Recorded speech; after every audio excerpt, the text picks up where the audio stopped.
You know what this room needs? What? A calendar. A calendar? There's one right there. No, there isn't. That one, there. Oh, that one? Nah, it's rubbish. Let's get rid of it. What the hell did you do that for? So we could get a new calendar. You know, I don't understand you sometimes. You claim to be for calendars, and yet we have a calendar already, and yet you want to get more calendars, but the way you want to get more calendars is by getting rid of the calendars we already have. And are you dancing right now? You'll never guess what I just found. What? A brand new calendar!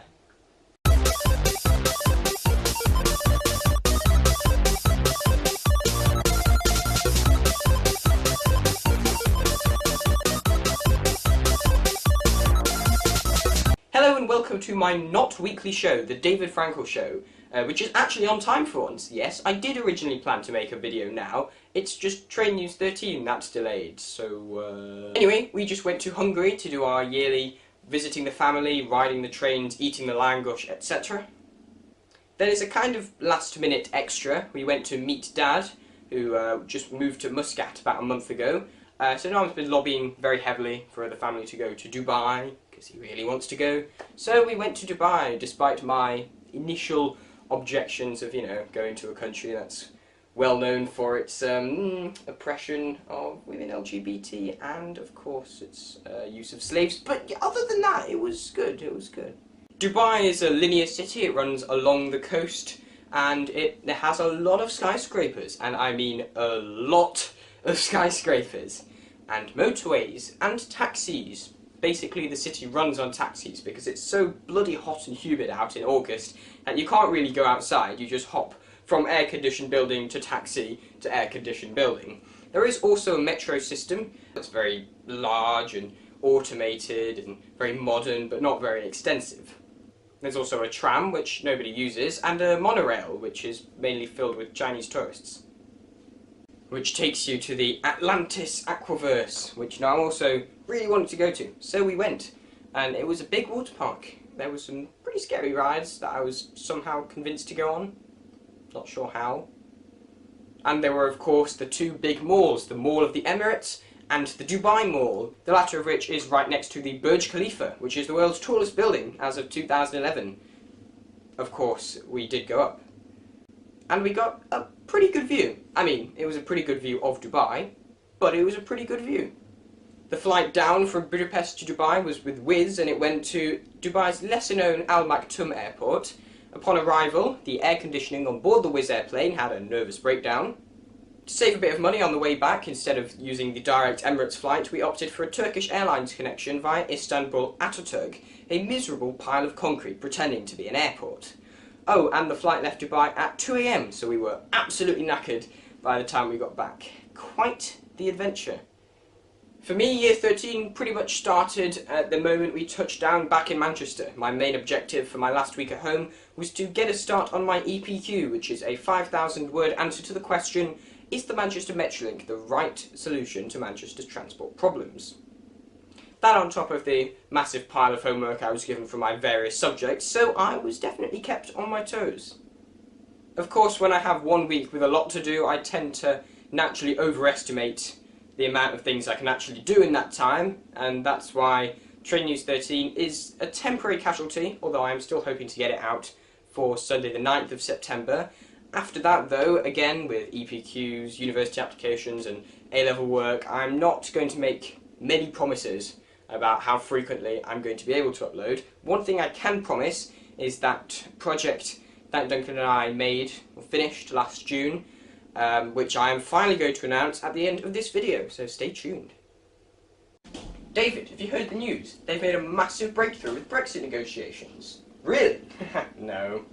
You know that feeling when you've got an essay due, and you know that you're not going to get it done, and your teacher is very sympathetic and says, look, if you need extra time, I'll let you have another week, it's fine, I'll extend the deadline, and you very stubbornly insist, no, I will get it done, even though you know you're not going to get it done, and then you show up on the date it's due with nothing, and you look like a complete idiot. Well, Brexit is nothing like that. Because when you don't get your essay done, you'll probably just be told off a bit and told to just get it done. You won't be responsible for hurling an entire country off an economic cliff. You won't go hungry, you won't have any medicine shortages, planes will still fly, and everything will be fine. The country's trade and international standing will not be affected by your failure to write an essay on the effects of the media reporting on the 1991 Gulf War. But with an impending no-deal Brexit, getting our essays done will be the least of our f***ing worries. Oh, Grayling says the planes are going to fly. Oh, thank God. Phew, guys, relax. Grayling says the planes will still fly. It's okay. We can rely on him. He's very trustworthy. Oh my God, Trump's lawyer has just been sent to prison. Surely this is the end of the Trump presidency. Ha, I wish. Trump is, of course, invincible. You can arrest whoever you like. He will happily just throw them under the bus and carry on as usual. I'm sure Robert Mueller is trying his best, but I mean, really, I'm slowly losing my faith in his ability to fix everything. I suppose you could say he is the Stephen Gleister of American politics. He says he's going to fix everything, but is he actually going anywhere? Oh, silly Robert, don't you know that the only way to defeat Trump is by fighting fire with fire?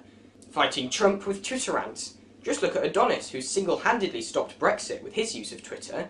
In fact, yesterday he even fixed the Irish rail network.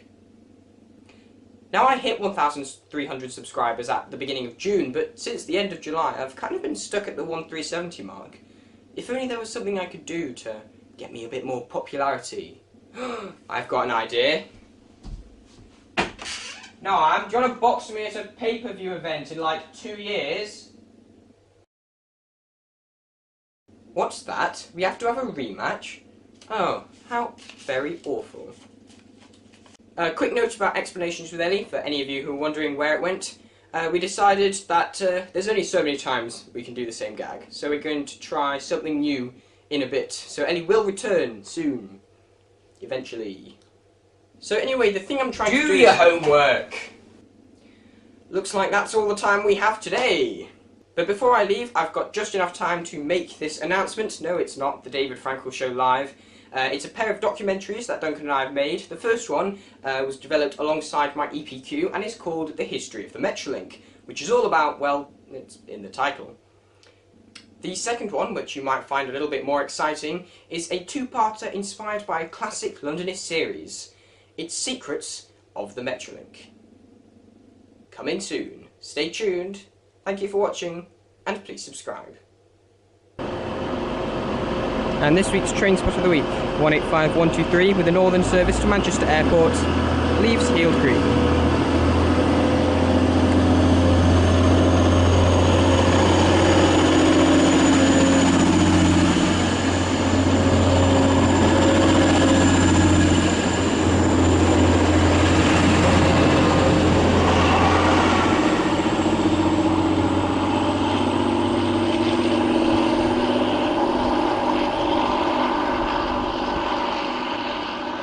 Oh, that one? Nah, it's rubbish. Let's get rid of it.